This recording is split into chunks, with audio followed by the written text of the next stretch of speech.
tool. And to call out, we have in for Gene Ransom. We have, sorry, blanking. Colleen George. My bad. Sorry. No problem. And then we have Chad Perman from the PMO, my staff, Justine Springer, Melanie Cavalier, and Nani Aniebo. So Melanie, please run through the operation announcements. I'd be happy to. Thank you, David. And can we ask the person who's on the phone with the last two digits 82 to identify themselves? And the person with the last two digits 88.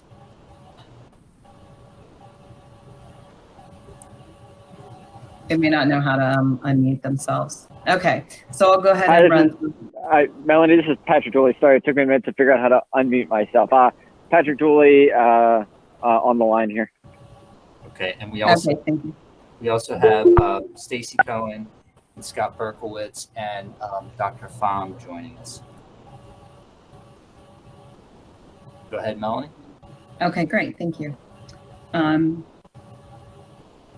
Okay, so we do just want to remind everyone that the meeting is being recorded. In the event that the meeting is breached, please hang up immediately. And then I will send you an email through the MDPCP mailbox with a new meeting link that will allow you to log back in. The recording will be made available to the public.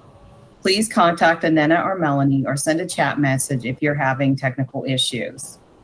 You can mute and unmute yourself using the small button at the bottom of your screen that looks like a microphone.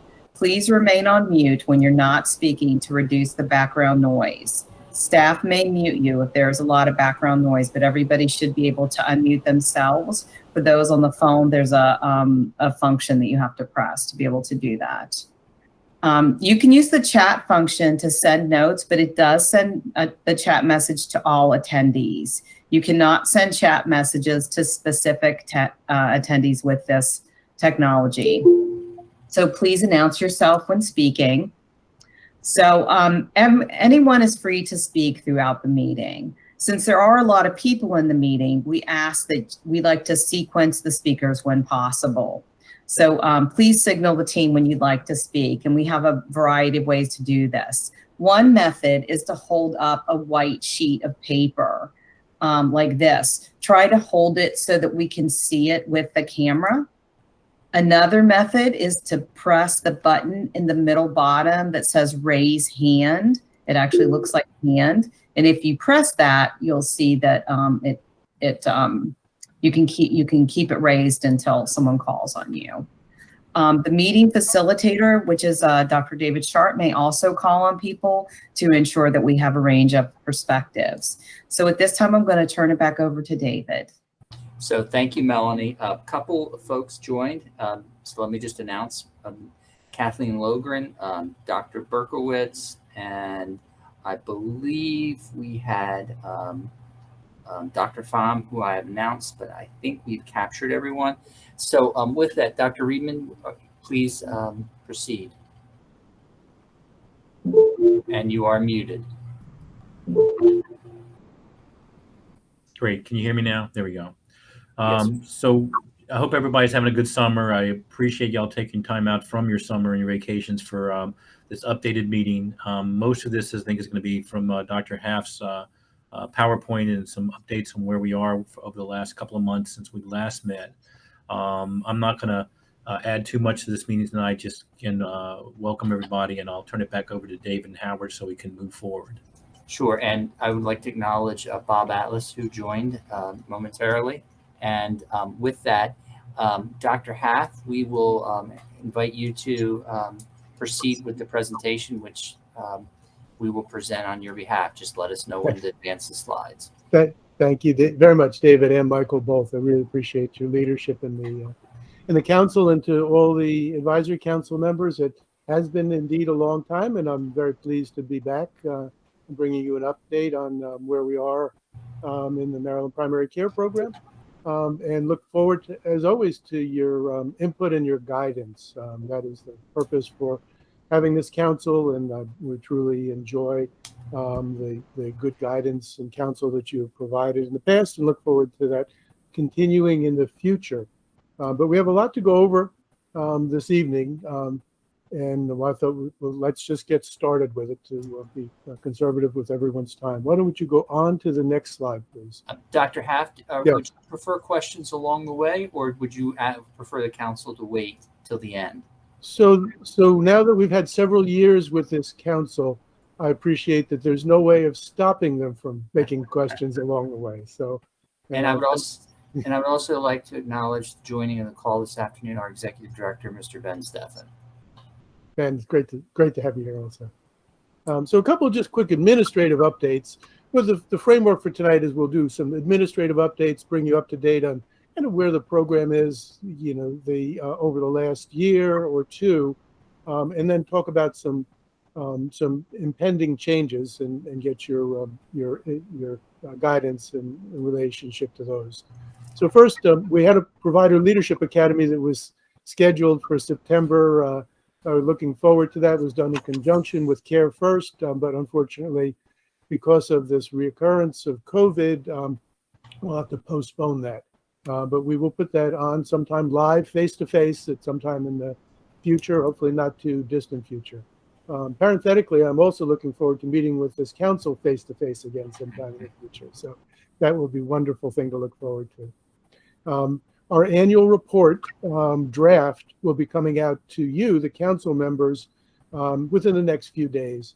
We will not have in that draft the information related to the 2020 quality and utilization performance for the program, because that has not been transmitted to us from CMMI yet. But we expect that will be coming sometime soon, before the end of August, and we'll let you look at what we have, which I think is a very good report for 2020, a very unique year, certainly. Look forward to your comments and criticisms back on the report. And then when we do get the updates on quality and utilization, we will also add those and share those with you. Also, we have a manuscript that will be published in the Milbank publications within the next few weeks, we believe, on the COVID impacts of MDPCP during 2020. So we looked at a full calendar year, had our contractors evaluated for statistical significance, and the report was very good, and that we were able to show statistically significant lower case rates for COVID, lower hospitalizations, and lower death rates for our MDPCP compared to a very closely matched non-MDPC cohort. So we'll be reporting that out soon, and we'll share that with you also. We also have some new grants that are supporting the continued public health integration of MDPCP. Our SBIRT grant continues, and we're up to about 310 practices that have fully implemented SBIRT now. And in addition, we'll continue that grant, and we have an MAT, a medication-assisted treatment supplement. We'll be bringing on some additional staff to assist practices in implementing MAT. All of this in relationship to the ongoing opioid epidemic, which has not gone away. In fact, has gotten worse during the COVID epidemic, with the numbers of deaths in Maryland increasing in 2020 over 2019, and the rate continuing through the early parts of 2021. So we're integrating the work of MDPCP in that battle also. We received also some significant funding for health equity. We'll be using that to look more closely at the race, ethnicity, and other characteristics in our quality measures and other measures that we're extracting from our electronic medical records. And we've got a grant to expand point of care testing across the state.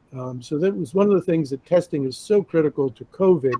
And we know when we're unable to broadly test, we're not able to really get ahead of the epidemic. But the same is true for every epidemic, whether it's flu or other kinds of things. So we're now moving from simply giving the practices point of care tests to integrating them into the public health reconnaissance system, surveillance system for testing, and we'll make that available on a voluntary basis to all of the practices in the program, which will significantly increase the ability of the state to surveil for new and emerging conditions. So those are kind of the things that are happening now and into the future. Let's go on to the next slide. So so we're going to wrap this, start with some of the successes and then talk about some of the challenges. So just to you'll see these in the 2020 annual report, but just as a kind of a preview of coming attractions, we now have 394,000 Medicare fee-for-service beneficiaries attributed to the program, which is about a little more than half of all of the beneficiaries in the state. There are 525 primary care practices, including 7 FQHCs, will represent 44 sites around the state. We have about 40% of all of Maryland's dual eligibles in the program. We're demonstrating this year and through last year lower rates of inpatient and PQI utilization compared to equivalent non-participating practices and compared to the state overall fee-for-service. And our preliminary studies show that we have lower costs even after attributing to the care management, even after including the care management fees in 2020 when we use a difference in differences methodology.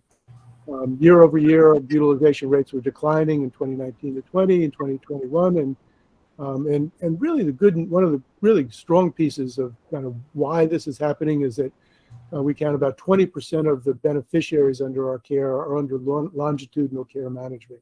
That was always the prime hope for the program, is that we would use the resources to do really aggressive care management for those who really need it.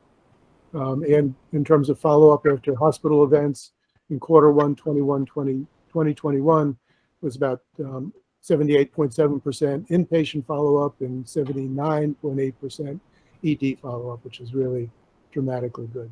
So those are just kind of the successes. And I think the program is overall meeting its goals and successful through 1920 and through the first half of 21. So let's go on to the next slide.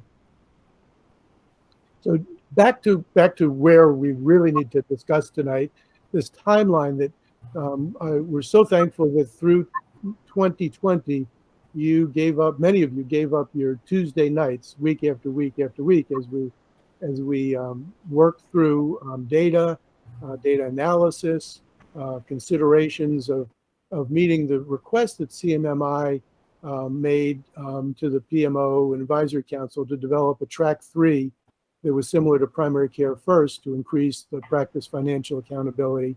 The initial deadline, as you recall, was September 2020.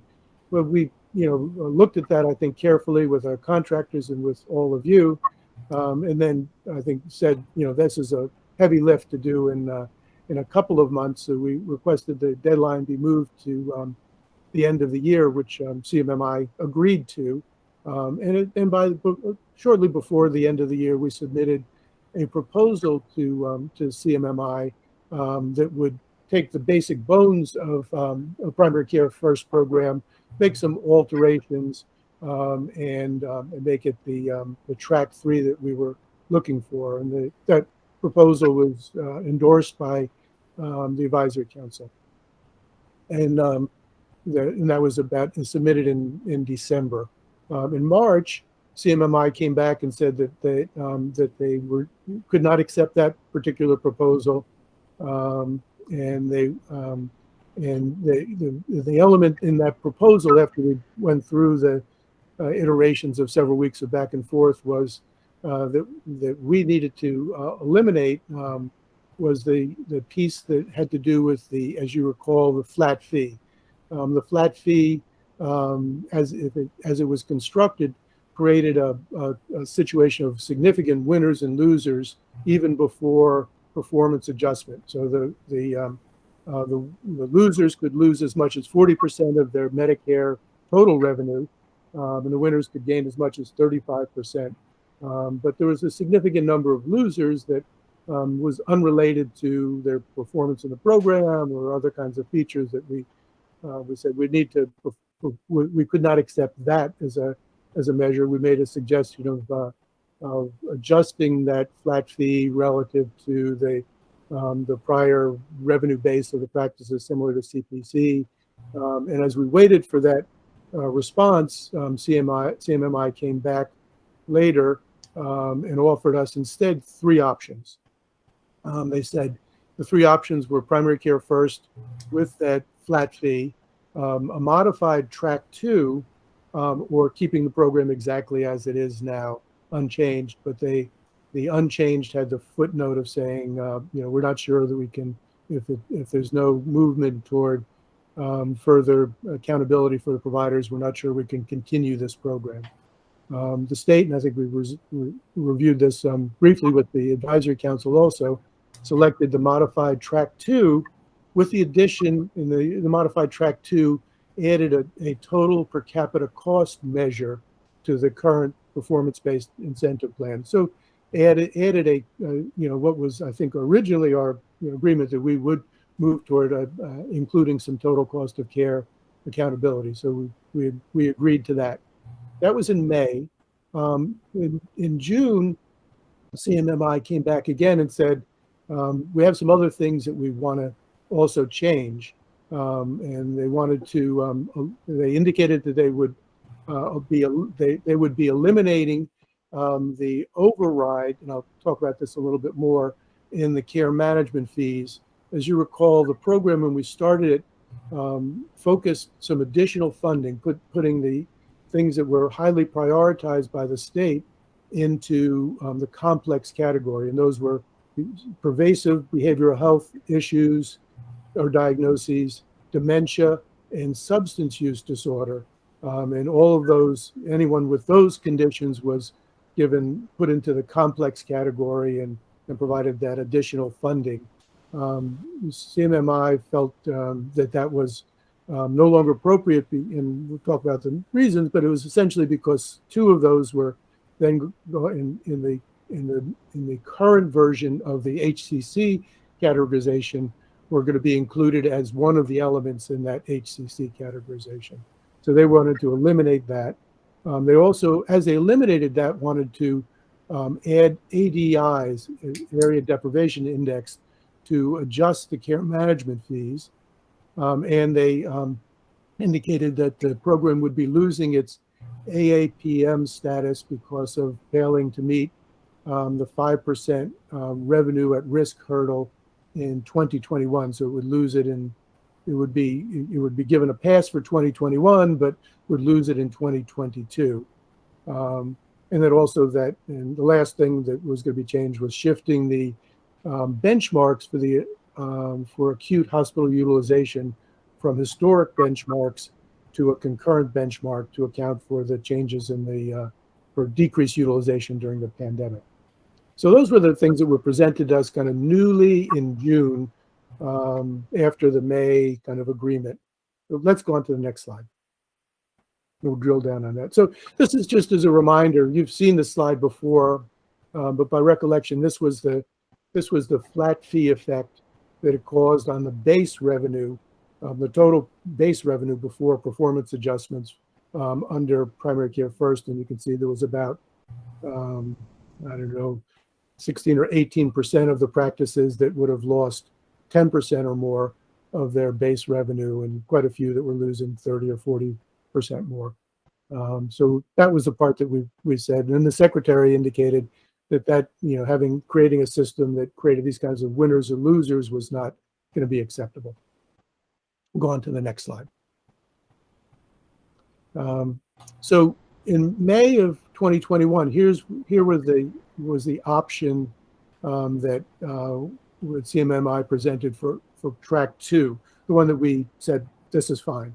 It was track 2, which with adding the total cost of care measure, which was a total per capita cost to the PBIP for 25% of that PBIP. So 25% of the performance adjustment would be total cost of care. We would maintain the quality component, which was the ECQMs and the CAP scores at 50%, and reduce the utilization, that's the AHU and EDU, to 25%. And that would be introducing this total cost of care accountability through the PBIP. It's scheduled to begin in 2022, and the state still tentatively agrees to that is still in the position of agreeing to that option of adding the total per capita cost measure to the performance bonus. Next slide. So here are a little more of a drill down on the additional things that were after that agreement were presented by CMMI to the state. The issue number one was the care management fees payment for the HCC override. The HCC risk scoring version in 24, that's the most recent one, includes 2 of these 3 override diagnoses: severe and persistent mental illness and substance use disorder. It doesn't include dementia. But the effect on, because they're included in the HCC score, does not have clearly the same effect as if they're automatically put into the complex category, people who have those diagnoses. It will have a modification of the risk for any individual, but it doesn't escalate them to the top tier, the complex tier of either $50 or $100. So it does cause quite a significant differential by doing that. CMMS determined that the HCC override risks were an inappropriate overpayment and needed to be eliminated. But the magnitude of that elimination was about 16% of the total MDPCP revenue, or about $42 million. So there's quite a lot of investment being made in mental illness and dementia and in substance use disorder through this mechanism. So that was number one issue. The number two issue, so it would be a loss of that amount. But we'll talk about what the way that was intended to put that back in a moment. Issue number two was MDPCP's qualification as an advanced APM. We were informed that the QPP team determined that only 66% of MDPC practices are meeting the financial risk threshold in 2021 of 5%.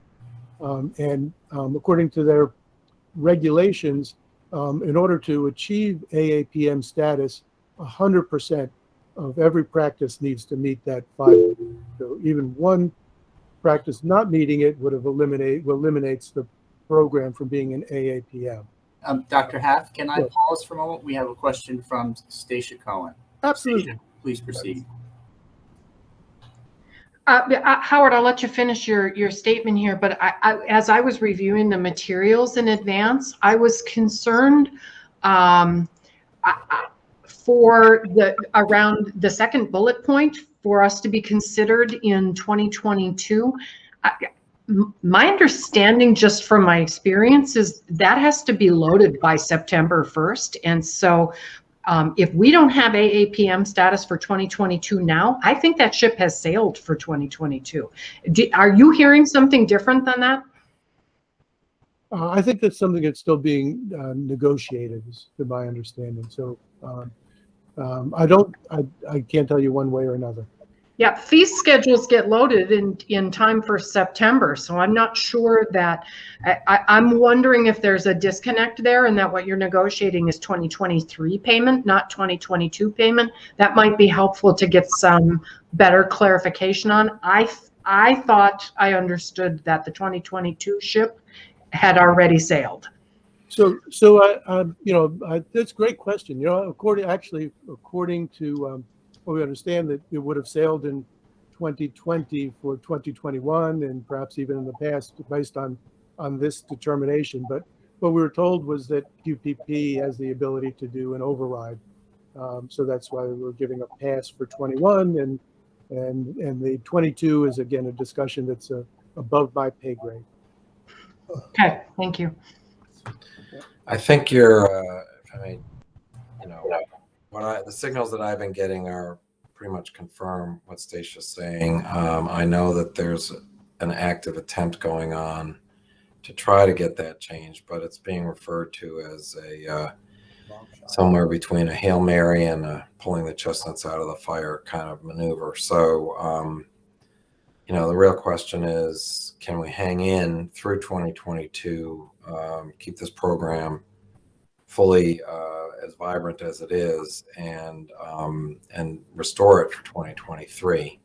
And then, one of my members who understands this pretty well, has asked the question, doesn't the whole MAC or 5% AAPM thing kind of disappear in 2024 anyway, just by nature of the federal law? So, what is the, what is the long-term view? This is a little bit of a non-specific question, but what is the long-term view here? Dr. Pham? And So I think, so we have Dr. Pham, but do we want to address Bob's comments and then proceed to Dr. I bet Dr. Pham has an idea. She's just being polite. So why don't So I think, to my understanding, and I'm clearly not expert in the QPP world, but my understanding is that the 5% bonus, the last year for that currently is 2023, but the other issues, the MIPS reporting, other things will go on in perpetuity or until it's eliminated. Dr. Pham, please proceed. So my understanding was that there are 6 years of the APM bonus starting in calendar 2017, which would make theoretically 2022 the last year in the absence of an act of Congress. And so I don't know that legislators have thought about that. Clearly they've got COVID and other priorities at the moment, but I think that that's a point of conversation with CMS, and I think for advocacy with the secretary.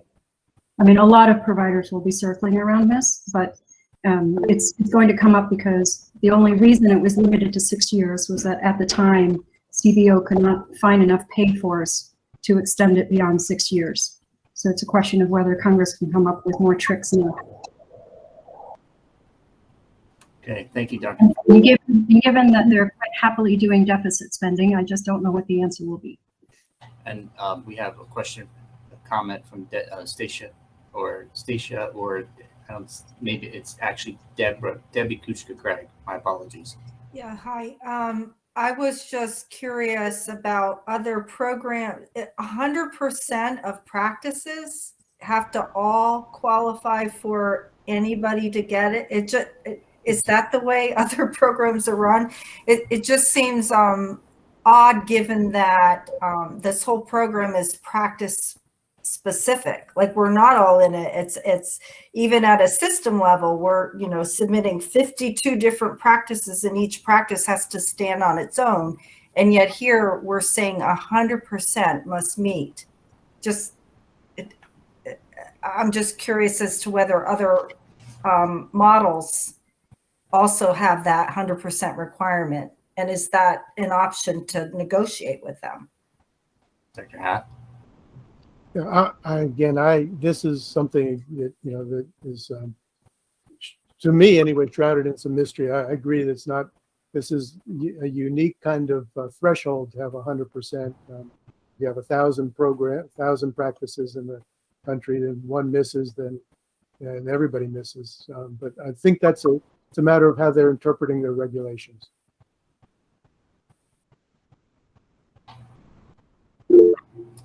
And Dr. Pham. Sorry, I apologize. I'm being mostly reactive tonight because I didn't review all the materials ahead of time. But I do think it's an excellent question to ask CMS, and just keep in mind that the state models team is not the QPP team. And so there may be another point of contact there for the state to be had, because I don't think that this is the common understanding of the regulation. In which case, anyway, for a nuance like this, the regulation can be changed, but I haven't seen it applied in this way to any other program. Good point. Okay. Dr. So Hatt, we have Bob Atlas. Yeah, the chart that Chad just sent us a link to, I think, is useful because it gives us a little bit of a picture. Basically, it confirms that the 5% bonus, the last year in which it will be paid, is 2024, which depends on performance in 2022. So one question is, is 2022, when we say AAPM status is not there for 2022, does that mean that AAPM performance in 2022 is not going to be a bonus in 2024? And if they restore it for 2023, does that mean that they would, in 2024, they would look back to 2022? That's confusing. The other thing on that chart is that it says that I'm looking to find it again. Qualifying AAPM participants are exempt from MIPS through 2026. So there is still an advantage to even if the incentive payment ends after 2024. Yeah, Bob, I think that's a great point. I think the incentive payment is part of the obviously bonus of being in an AAPM. The other is that it allows the practices to focus on the quality reporting mechanisms and the incentives within the program, and not have to kind of dually focus on those and also the MIPS reporting. So it really it helps to reduce the administrative burden, which is one of our key goals, is reducing. I think the CMS goals is reducing administrative burden. And Hey, I know I'm a little new at this, but why would only 66% of our practices not qualify when we're all in the same program? Is it has to do with which track we're in, or just? You know, Ken, I think 66% of our practices met that 5% hurdle, but it would take 100% of the practices in order to get the AAPM status, according to their interpretation of their. I guess my question is, participating in the same MDPCP program. Right. It's not. I think I can answer that. It's not a binary participate or not participate. You have to have a certain percentage of your practice revenue coming from the AAPM.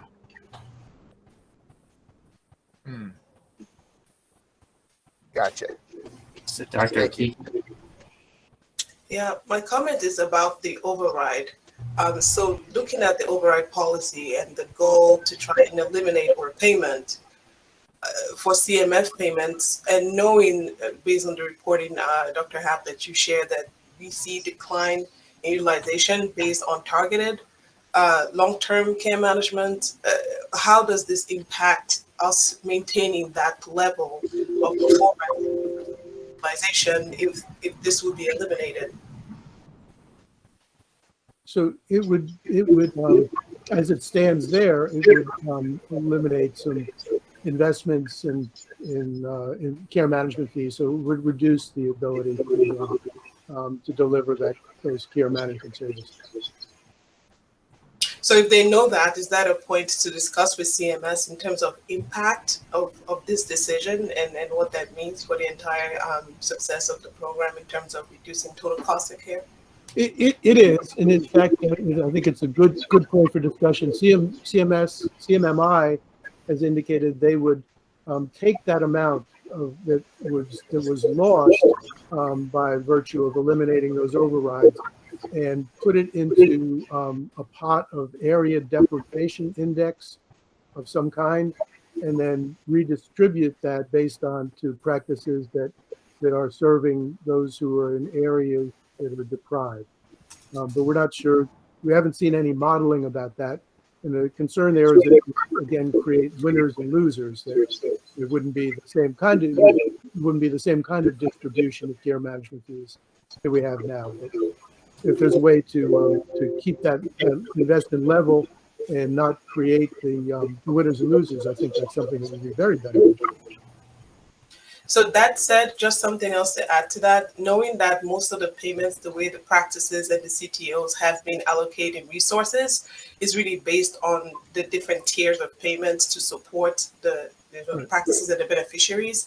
So just wondering if they would also include in the new participation agreement any adjustments as to requirements. I mean, first time it was, I think, one lead care manager to 2,000 beneficiaries, then it changed to 5% for LCM, longitudinal care management. Just wondering if there will be, there will be changes to the provisions for how you use the fund, and that would factor in these updates that they're making here. I don't have an answer for that at this point. But a good question. We'll inquire. Thank you, Dr. Okiki.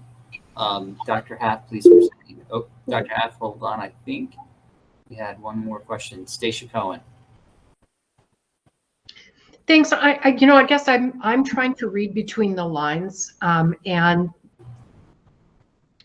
what I'm trying to understand is, are we better served to try to figure out how to meet these obligations that CMMI has laid out, or risk them saying that the program isn't going to meet their requirements as an APM altogether, and therefore they're not going to allow it anymore? And I'm trying to understand how much energy and sort of political capital it'll take us to fight these two provisions, rather than figuring out how to meet these two provisions and still retain the whole program. Do you have a very good sense of that? Dr. Haff? I don't have a sense in terms of the politics behind this. I do have a sense of what our obligation to the practices, to the state, are in terms of continuing to provide support for this very successful program heretofore with causing as little disruption as possible. I think there's lots of stories of failure being snatched out of the jaws of success, and we want to make every effort to not make that mistake here. But while at the same time being, attendant to the political realities and of the federal government. So I think that's a needle that probably needs to be threaded again by those who who are in those positions to make those kinds of decisions. But from the programmatic point of view, I think we're, to the extent we can continue with this path of significant success, where interestingly, there's never been a CMMI advanced primary care program anyplace that has enjoyed this kind of success. So we want to encourage them to continue to keep the fidelity as much as we can. I think that's at least my true north. Yeah, I don't disagree. I'm just trying to understand what the risks are, and trying to understand, is there a risk of, if we keep pursuing resolution in the way we want it on issue number 1 and 2, whether we have risk of them just saying, forget it, the whole thing is done. And I just don't have a very good sense for that. So that's what I was asking. Yeah. Just a quick follow-up to what Stacia had just said about, in terms of, is this worth it? I'm just curious, and I don't have the answer to this, and just putting that out there.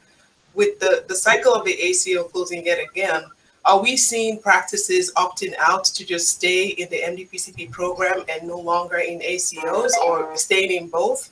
And are they making that decision based on perceived risk? And is this also factored into any decisions that CMS is making? Just curious. I don't know. Dr. Haft, any reaction? I don't have any data to provide on how many practices have dropped out of ACOs versus how many have joined new ACOs. I think there's been a general decline in the number of ACOs in the state and nationally. But other than that, I can't provide any information. So a lineup of questions: Ben, Colleen, then Dr. Pham. Yeah, so I was going to observe on issue 1 that keep in mind that the revenue would be pumped back into the system. The problem is we have little intelligence on the impact of an ADI adjustment at the present time. I think it's very difficult to argue, though, that the HCC, given that it has made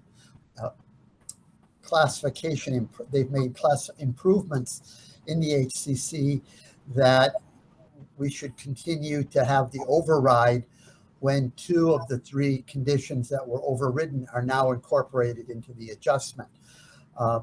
So I think here we really need to think of some sort of compromise. I think the risk with the ADI is my real concern. I applaud the conceptually it seems like it moves towards applying equity to a value-based system in a very creative way. The risk is it's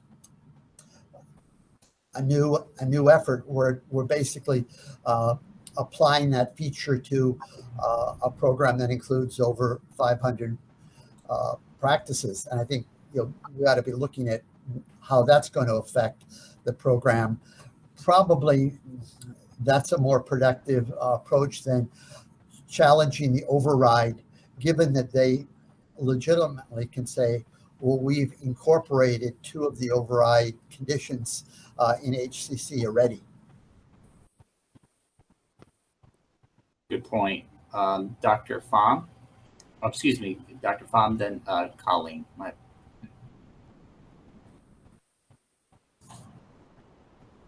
And we may have lost her. So Colleen. Sorry, I thought you wanted Colleen to go first. Go ahead, Dr. Pham. Thanks, Colleen. So I agree with Ben that I think issue 2 is more mission critical for the program. And I was also going to ask a marginally related question, which of the program team, which is, do we have any data on the impact of the program on racial ethnic disparities in care quality? So that's a good question, and the answer is that we don't have any analyzed data on the differential impacts. We did look at the differential impacts related to COVID based on race and ethnicity, and we didn't see any positive or negative effects there. So can I just encourage you to invest a little bit in pursuing that? It may not yield anything, but my impression is that Chiquita Lesher-Brooks, right now, primary care is not on her radar at all, but disparities is. And primary care is increasingly on the radar for other decision makers, especially on the Hill. If I read the budget memorandum correctly that went out today, $200+ million targeting specific priorities, including primary care. I don't know in what form they intended that. Anyway, the point is it was a signal. But I think if you are concerned about corralling support within the agency, you want to at least know the answer to that question because she will ask. Yeah, so that's, and thank you very much for that comment. So just to bring you up to date on that, we recognize that early in 2020 with the significant issues related to disparity during the pandemic. One of the reasons why we brought on the primary care group for immunizations was specifically to address the equity issue related to COVID immunizations. And there's great news in that frame, in that we were able to provide the vaccines in a greater than equitable fashion to the Latinx community and in an equitable fashion to the African American Black community. So it was very successful there. The place that we've struggled is that claims do not give us very good accuracy in terms of race and ethnicity and the way they're reported to us. For that reason, we sought a grant, and if we're successful in getting a very large grant, to be able to focus, just as you said, on being able to extract that information from the EMR, so we can get very specific race and ethnicity. Howard, I applaud that research effort, but lots of peer-reviewed journal articles have been published based on at least white, non-white designations in Medicare claims. Yeah. And I think that if you're looking for proof points, you might as well do the quick and dirty runs, because you're going to want as many racial ethnic proof points as you can gather. Yeah, the place that you're right. We do have the white and African American. We don't have the Latinx to any great extent in in the data. So that was our largest missing point. But we're going to do, we can do all of those things, and we're now working with a group out of Harvard to look at those specific issues. So. Okay. Dr. Happ, can you proceed? We'll go on to the next slide. Dr. Happ, before we do, can we go back for a moment? I just want to make sure everyone on the council has had a chance to think about this and comment. And usually Dr. Berenson weighs in on these sorts of things, and I don't know if he's on the phone or has a comment to make. And while we're looking for Dr. Berenson, Colleen, please proceed. Thank you, Dr. Sharp. I guess my question is, we're kind of skirting around this. So how much of this is a done deal? Is this pretty much going to happen? And I guess the reason I'm asking is, how do we communicate this to the MDPCP practices? Because it's obviously going to affect participation significantly. Well, there was a letter. Steve Shue sent a letter today or yesterday to all the MDPCP practices. Did you not see that? I did, but I saw what Dr. Haff sent as well, and it said potential. It's like one place said potential and the other place said it's happening. So I just wonder, is it potential, or do we think either or both of these things are happening? So to my knowledge, there's still some ongoing high-level discussions, again, above my pay grade and between CMMI leadership and our leadership. So we'll see what we see. Okay, thank you. Yeah. And I think Dr. Berenson is here. Steve, did you want to comment? I was just going to say there are in fact high-level discussions going on between the state of Maryland and officials at CMS. I think we will know more by the end of the week than we know today. I think I share the view that it's going to be a long shot to save APM for 22, but I wouldn't rule anything out. And if we are successful in these discussions, it is quite possible that they might give us forbearance and allow us to continue with 22 on the understanding that we are going to work with them in good faith to address some of their concerns as soon as practicable. Okay. Any other comments on this slide before we move on? So I like that answer. Good, Colleen. I just wanted to again acknowledge exactly what Dr. Pham said, is that that the issues related to health equity are top of mind. They're top, and they are absolutely top of mind for us. We've established a health equity section within MDPCP, brought on people to focus exactly on that, to gather as much data as quickly as we can, to not only to see where we are in terms of delivering equitable care, but to create programs that will help us to do a good and better job, because we won't be able to solve the health issues that are ahead of us, whether they're related to substance use or whether it's chronic diseases or COVID, unless we can address effectively the racial and ethnic divides.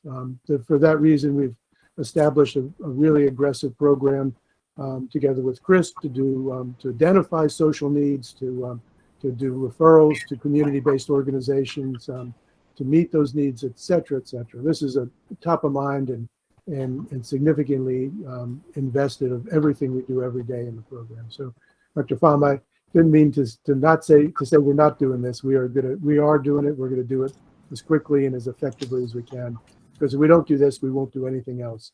And ADIs can certainly be helpful if they're employed in in a way that's thoughtful and not disruptive to the program. And Dr. Reedman, your thoughts before we move on? No, I appreciate everybody's input. I was just thinking that one thing we lose track of with the program, whatever comes of it, is that we've been participating from the very beginning and with our group, and I'm sure with other groups are finding the same, but from a primary care physician standpoint and viewpoint, it's working. It's benefiting my patients. It's benefiting us. It's helping us with our complex patients. So we've really seen the benefits of the program and the investment, at least from the clinical side, whether it's the financial side or not. But from the clinical side, I don't think there's any question that the program has helped our patients, which is ultimately the goal. And I don't think we should lose track of that as we go along, because again, we get tied up in the financial part, and I know Medicare looks at that, and then the whole point is to save costs. But I think that patient care should be paramount among on the forefront, and that part of the program really has had some benefits, at least from my personal experience, and I don't think we should lose track of that. Yeah, very good point. And to that end, we have Kathy Chapman, who is a nurse practitioner out in Western Maryland on the council, and she's joining us this evening. Kathy, any comments? Actually, my position out here has changed a bit. Our practice joined WVU in February, so we are no longer an independent nurse practitioner practice. We are part of West Virginia University. Okay. All right. Thank you for sharing that. Anybody else? I think we can move along if there's no other comments to this slide. Dr. Haff. Okay. So the CMMI proposed two options to resolve the issues that they presented to us after this discussion. One was to maintain the AAPM status by shifting the HCC override funds into the PBIP. So this was a way of keeping AAPM, but they at the same time said that if we shifted the funds into the those override funds, or whatever that number was at 16%, into the PBIP, it would have the unintended consequence of shifting money away from those practices that don't get a PBIP, those that are in the ACOs, and it also would increase the percentage of program funds going to CTOs, and they said they would rather not do that.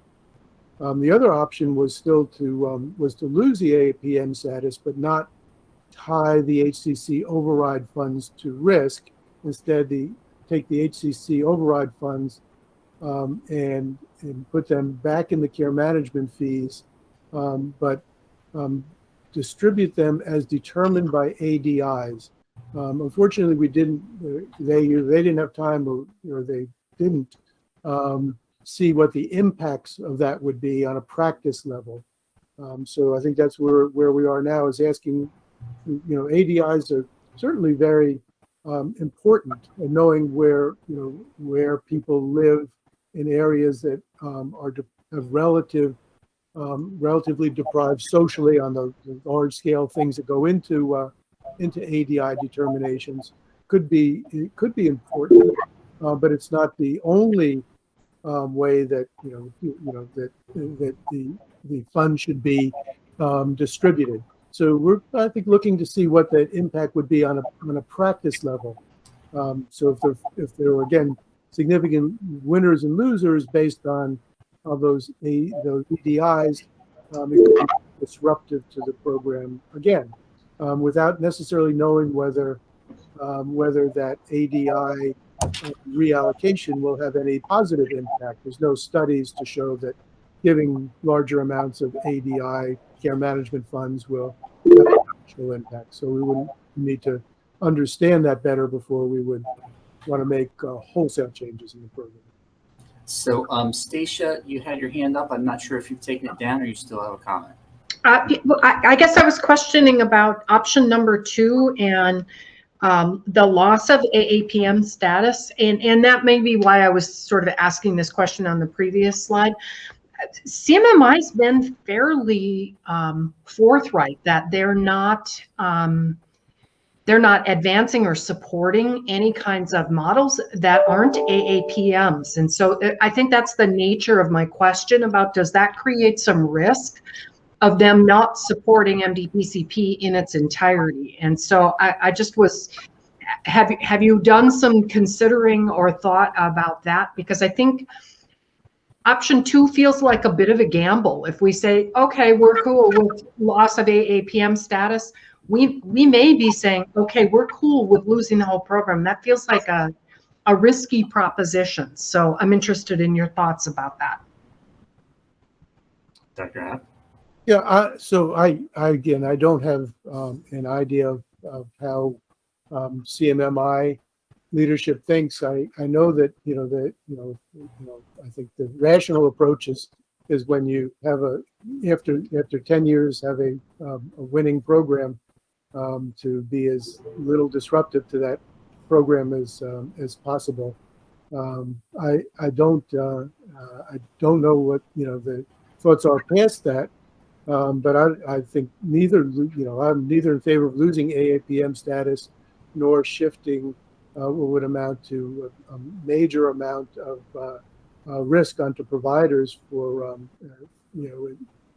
with that kind of shift, and also the attendant not only the shifting such a large portion of their revenue into that, but also the unknowns related to how that risk would be meted out, and also the fact of the unintended consequences of a significant portion not going directly to providers and disadvantaging those who are in ACOs. So there's a kind of there's not a really attractive version of that.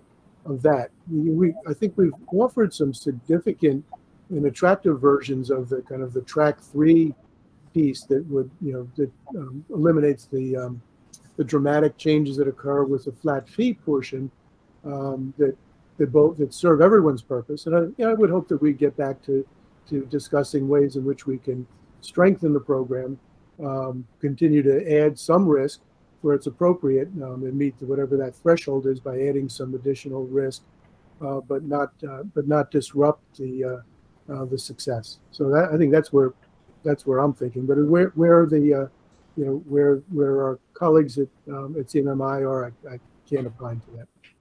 So Will Daniels and then Ben. So I guess I'm not quite sure I follow that last statement, Howard. I think you have on the slides and on slide 15, right? And CMS has said to us that no changes in MDPCP would not put the program itself or the model in a good position for expansion. Yeah, no, I'm saying adding, as we said, adding the total cost of care measure, which puts some more, puts alignment with the total cost of care contract is something that we've said, yes, we're willing to do that. Adding some risk to the program, but doing it incrementally is something also that I think we'd be interested in. Right, but I'm not sure that, I guess the way that I would look at this is we've made two arguments to them about two different issues: that no change to MDPCP should adversely affect any practice, and they haven't bought it, and they've yanked the AAPM status, which is an adverse change to all practices.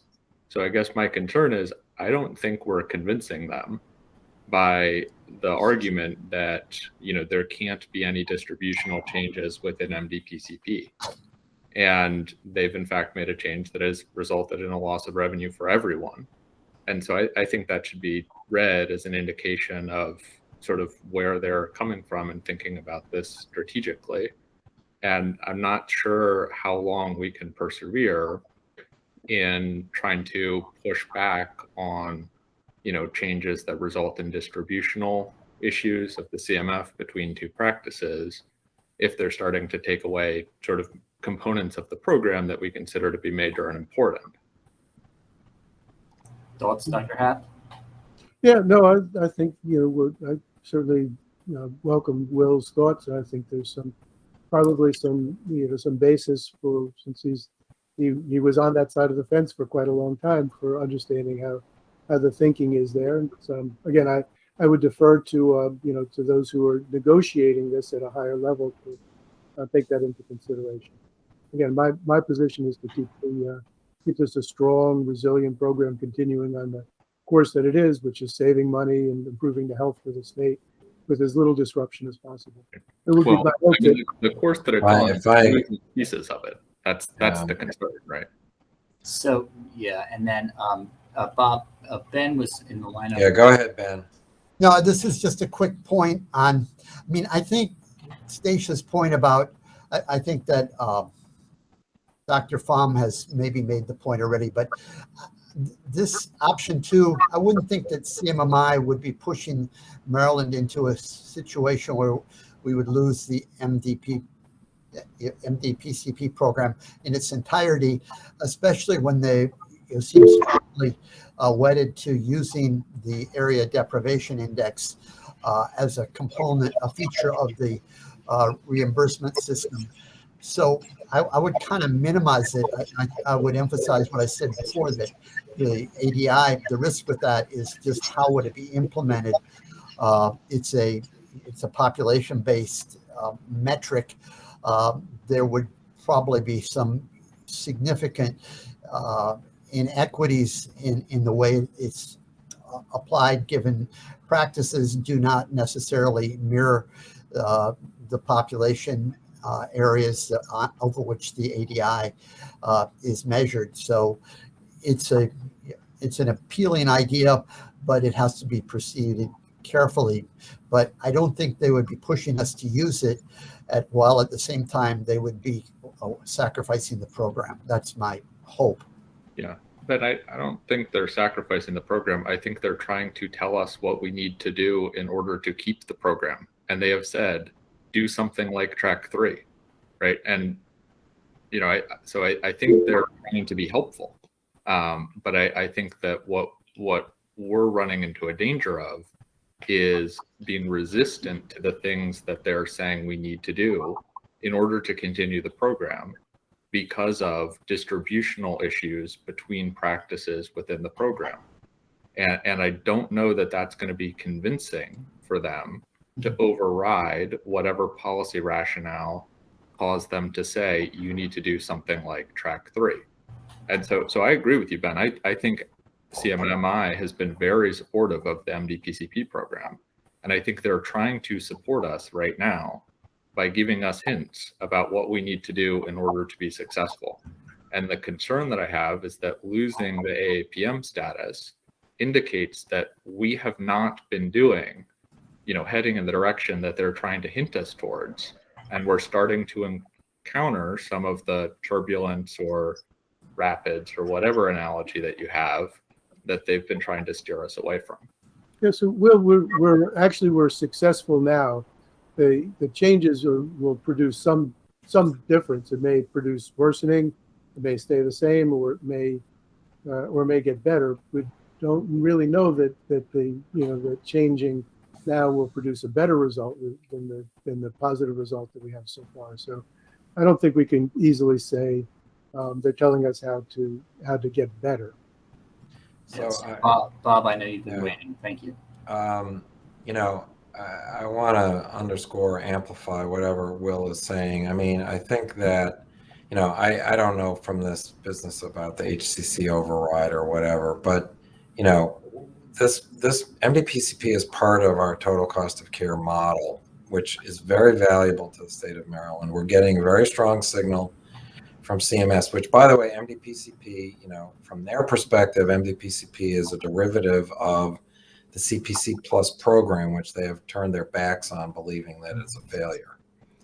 And so they're not interested in the small details of what's going on in the state of Maryland. They want to get a change here that satisfies their overarching strategic priorities. And as somebody said, you know, Liz Fowler is cleaning house in terms of getting rid of models, and there's a large swath of CMMI models that are not really working. And so, you know, we cannot risk that the whole Maryland model gets taken down because we annoy them by not taking the hint, the very strong hint, that they want a serious change to the risk features of MDPCP.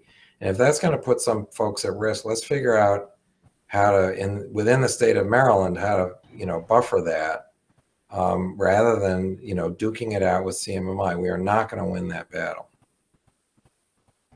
Thank you, Bob. So Dr. Okiki and then Kathy Chapman.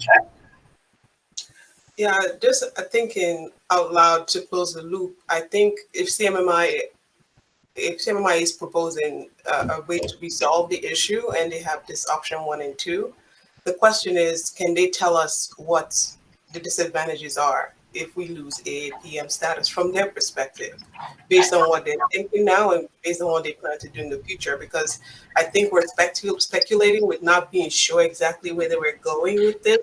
If they're resolving the problem for us, I'm hoping they're on our side and helping and supporting us.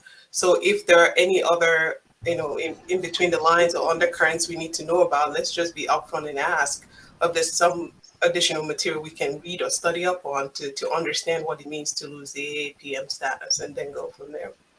So thank you, Dr. Kiki. And I would just remind, can I just ask Stacia to reiterate what she said earlier before we jump on to Kathy regarding the AAPM status and CMMI programs? Well, I just know we've heard Liz Fowler, we've heard lots of the team be very clear that CMMI is not advancing models anymore that are not AAPMs. And so my concern is for us as a state,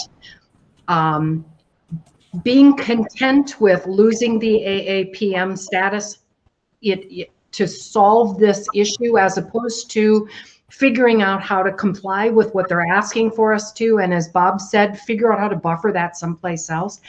I'm worried about the risk that creates to the whole model.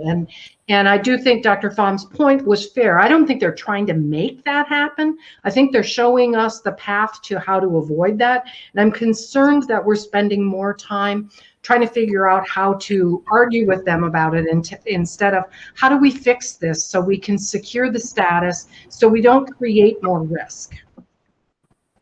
Thank you, Stacia. Kathy. Well, I have to apologize. I think I gave you a very lame answer. You kind of caught me off guard, and I'm not good at saying intelligent things on the fly. I think you were asking me to respond to Dr. Riedman's comments. So having given that a couple minutes of thought, what I would say is I agree with him. It has improved our quality of care for our patients. We were in integrated practice for about 6 years before becoming part of MDPCP. So we have had behavioral health therapy and primary care all under the same umbrella, working together as a team. And so obviously I've lived that model and believe strongly in it. That would be a tragedy to lose that awareness for other primary care practices that have been brought to the forefront through MDPCP. The one thing I will say that MDPCP has done for us is it caused us to think outside of the box in how we can take care of our patients using the care management money, thinking more preventatively instead of reactively. So that I think is something that MDPCP has really benefited on. Thank you, Kathy. Dr. Brzezinski. Hi, yes, thank you. As I was looking at all the materials you sent me, David, about the recent history and interface with CMMI and so forth, it seemed like their overarching theme was trying to push Maryland primary care program towards their primary care first model. And it almost seemed like they're trying to say, like, well, you're pretty close. Why don't you give up on your thing and we'll just make it into primary care first? And I think there's a lot of valuable distinctiveness we have in the MDPCP program, especially, with some of if we consider ourselves under the total cost of care program, which we are, then we have both Medicare payers as well as commercial payers in that program, which is, from some of the articles you sent, fairly unique across the country and has been a huge barrier to implementation of alternative payment models across the country. So I just reading that alone by myself without perspective from other people, I was thinking, oh man, it looks like they're just trying to turn us into primary care first. So I want to advocate to do whatever we can to not just become primary care first and give up on all the work that this group has done and has been hugely beneficial for providers and especially for our patients. So I would say probably as a practice owner and practicing physician, do what we can to protect the opportunity to maintain the distinctiveness of the Maryland PCP program over resisting change to the program and risk of losing the program altogether. If we're looking at the risk benefit, we're going to apply our efforts. Yeah, thank you, Dr. Brzezinski. We did spend a lot of time last fall going through primary care first and trying to tweak it for a Maryland model. And as Dr. Haff mentioned, the proposal was not accepted by CMMI. And they did come back with, here's a couple strategies you can consider.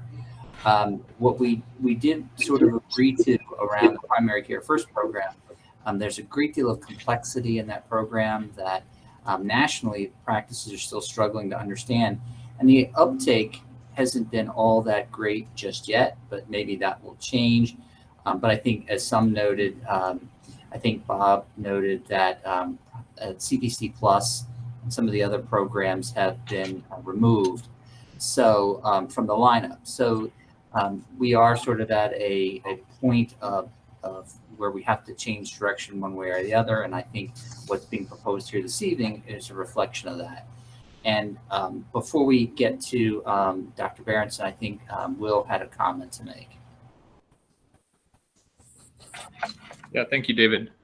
So I don't think that CMMI has said, or at least my read of it is not said, that we have to do CPC or patient care first, whatever the thing is called. But I do think they have given us some direction in terms of what we need to incorporate in our program. And that direction has been, I think, more accountability for the practices that are participating in the program. And then I think we've had a lot of flexibility to design what that accountability looks like. But I think we've also taken a long time doing it, right? And I think as the clock runs down, the space that we have to exercise that flexibility diminishes, right? So, we met in August of last year, and I think initially intended to have a proposal for CMS, but due to, obvious extenuating circumstances, weren't able to get that together. But that means that we lost 5 months of design time with CMMI. And so then when we try to get something done quickly, we have to look at what's on the shelf, right? And I think that just given the lateness of the hour at this point with AAPM status, we really don't have we've lost the space for our exercising our flexibility by, I think, pushing back on some of these principles that CMMI has encouraged us to include in order to avoid getting lumped in with CPC Plus. And so I guess that's sort of my suggestion here. I think we can, sort of preserve that flexibility and exercise it as long as we're heading in the same direction that CMS wants us to go in. And once we start getting off that trajectory, then, the options become limited over time. Yeah, good point. Thank you. Dr. Berenson and then Dr. Akiki. I'm confused about one thing. I want to go back to Dr. Haff's original presentation. I thought I heard that it was the fixed outpatient payment, which is a central part of primary care first, which caused the redistribution that's unacceptable, and that CMS was actually walking away from at least that component of what's a core design feature of primary care first. Did I understand that correctly or not? Dr. Berenson, no, that was the sticking point, was that we suggested that making that more flexible in order to reflect what the previous revenue base for the practices was what the position that we came, and they said no, that needed to be the $40.52. So they were not willing to flex on that. It was the payment level that they were objecting to, not the principle of having a fixed payment for an office visit. Correct. We said fixed payment was okay. We just needed to be reflected so that it didn't cause these wild gyrations in base revenue. So, but you're saying that that the fixed payment itself doesn't cause the wild gyrations? Not if the payment is fixed based on what the average revenue, the average charges of an individual practice, similar to what the CPC base has done. Oh, I see. Okay. Okay. Thank you. You bet. Dr. Okiki? Just a quick follow-up to what Dr. Berenson was hinting at is my thoughts are with the transition in administration. I'm curious as to what do we know and how much can this council be a support to an advocacy group in terms of what we need, so that we are not fighting against CMS or CMMI, but we're actually trying to, seize the opportunity of the transitions that may be going on. I'm not privy to that level of information, but Primary Care First was with the last administration, and now I'm hoping that there's some, currents of changes going on with a new administration, knowing that it is not well received nationally as a program, and what I say, their flagship AAPM program. So just any thoughts on that and how the council can leverage all we've worked hard to come up with in terms of the research we did, and then ongoing feedback in terms of the status of the program till date, and make that push for more advocacy in terms of what will favor the state in a total cost of care program. Thoughts, Dr. Hack? So we're not, I wouldn't, encourage or discourage anyone from following what they feel is appropriate in terms of advocacy. I would defer to the co-chairs in terms of any direction that the council would want to take. Okay, thank you. Bob? Yeah, thanks. While this discussion's been going on, I did note that macro chart that Chad gave us earlier. I just realized, and it may seem trivial, but it's actually pretty significant. Even though the 5% bonus ends in 2024, there's actually another element, which is that that the Medicare Part B, if you go to the top part of that chart, if you've opened it, Medicare Part B payment updates actually are more generous by 0.5 percentage point per year for physicians in AAPMs than for physicians not in AAPMs starting in 2026. So there is a financial benefit, and it accumulates over, that 0.5 percentage point accumulates over time to be a big difference. So there is still a strong incentive for us to maintain AAPM status, even if this 5% phases out in a couple of years. So I just want to note that. And look, I understand the views of two very strong views here about whether we want to sign on to a model that we don't believe in. I believe. My understanding is the new administration, even though Primary Care First was invented in the Trump administration, the Biden administration team has largely endorsed keeping that thing going because it, in their views, has the physicians having real skin in the game. And it wasn't, they don't think it was politically driven in the first place. So I agree with those who suggested that we don't necessarily I think Will said it, we don't necessarily have to just check a box and say we're up for Primary Care First, but we have to acknowledge what it is that they want and find a way to make it work, not just say, well, we've got a few folks at risk, so we're just going to stand our ground, because standing our ground may feel good for the moment, but it's going to be fatal, and there's a lot more at stake. Yeah, that's been a resounding message from the council this evening. Dr. Basinski. Thank you, David. So to dovetail that, it seems as though CMMI is really pushing us towards risk, having some sort of risk, downside risk going forward. I mean, and is there a way that we could negotiate or move or stand our ground where we can avoid downside risk for the participating physicians? Does anyone believe that? Yeah, look at the heads shaking. Right. That was sort of my read coming into this. Yeah. Seems like option one looks like the best option of what concretely has been presented here, barring any above our pay grade negotiations or whatnot. but I'm not too excited about more money going to CTOs instead of my practice. But unless there's someone here who represents CTOs on the line, I apologize.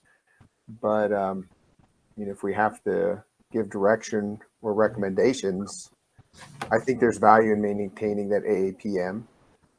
That 0.5% gain we might make in 2026, if we end up with a set fee for every office visit and we get rid of our 213s and 215s and all that, I'm not sure those are going to go up by 0.5% a year. Maybe they will, maybe they won't, or maybe all the non-participating physicians will keep getting 0.5% raise and we won't. But thank you. Okay, so just a time check. So Dr. Haft, Dr. Reedman, we have about, looks like a little over 5 minutes left on the dial. Dr. Haft, is there other important points that you would like to stress out of the presentation briefly before we take winding down activity initiatives? No, so certainly appreciate all the input from all the council members, and we'll keep you informed as this discussion continues over the next several weeks. So thank you. I want to just thank you all. Hope for the best, and we'll see how it turns out. Okay. Before we leave, I would like to invite Steve to see if he has any final comments, and then turn it over to our executive director for remarks, and then next steps. Steve, are you still there? I am still here. I assume you mean Steve Hsu? Yes, sir. Yes, David. For those of you that don't know me, I am Deputy Secretary Steve Hsu, and I'm the state Medicaid officer, Medicaid director, and I've been at my post now it's 2 or 3 months, and starting to sort things out. And among the various things in my portfolio are the Maryland Primary Care Program. So I'm Dr. Haft's partner and assist him in any way I can with developing this program, and I'll be very involved in the discussions with CMS and its various operating units that are involved in these decisions. I would like to thank all of you for your engagement. I must say this was a wonderful discussion and very helpful to me as we go into some very important discussions with CMS. So thank you for that, and have a wonderful evening. Thank you, Steve. And Ben, any final remarks before Dr. Friedman? Yeah. Dr. Friedman? I mean, I think I want to just say it's been, heartfelt comments tonight, but I want to leave everyone on a hopeful note that we're closer than ever before to having both commercial payers and Medicaid participate in this program. We shouldn't lose sight of that. I think we're going to have to make some yield, some to what the directions CMMI wants. We know from the prisoner exchange program that we embarked on with Will Daniel a couple of years ago, where we sent one of ours over there, and they sent him over here. That that I think his sense of the CMMI is serious about this. I know we debate whether CPC Plus is equal to MDPCP, but it really, the roots of the program of MDPCP are in a program that is at January 1 will no longer exist in the pantheon of APMs at CMI. So we got to keep that in mind and make compromises, make sure they're effective and meaningful, and continue advanced primary care program for the state that includes Medicare, Medicaid, and the commercial market. Thank you, Ben. Dr. Reedman? Yeah, I'll end up the meeting. I just have to say that this meeting in particular tonight reminds me why we have the members on the committee that are on the committee. It's the knowledge base and the feedback has been extremely helpful, especially in a situation like this. It helps us to refocus our thoughts. And I really appreciate in particular tonight's meeting of the feedback we've gotten, and to help us with some ideas. And as always, I appreciate everybody's time and effort they put in over the last year and a half. It never seems to get easy. And And I'm sure I look forward to further conversation. I'll turn it back over to David and Melanie for some final comments. But thank you, everyone. Wonderful. I think I'll just say that I echo Dr. Riedman's thoughts, and I enjoyed the conversation tonight. I think we've learned a lot, and hopefully we've helped give Steve some something to think about, and Dr. Haft a little bit more direction as a council that helps you in terms of refining some of your thoughts around the options. This is what this group does. It asks tough questions, and it really spurs thinking, and that's the one of the biggest benefits that we have to all the great minds on this call. To the new council members, thank you very much for joining us for your introductory call, and to Mr. Alan Field, we look forward to your potential engagement on the council in future meetings. So with that, Melanie, did I miss anything that we need to touch upon? No, we just like to remind everyone that the video from the meeting is posted to the MHCC website, as well as the meeting materials, and that you're welcome to reach out to the members of the MHCC team if you have any questions about either of those. One more comment, David, along those lines, Melanie. Chad, if you're still on, or if y'all will remind Chad, if he could send that link. I saw it go across my screen, but I didn't pick it up. So if he could send that link that Bob had referred to, that'd be great. The macro timeline, macro timeline that Chad. Yeah. Yeah, no worries. We'll take care of that. Everyone have a great evening. Drive safely if you happen to be heading home. Otherwise, have a great rest of the night. Thank you all for your time, and good night. Good night. Thank you, everyone.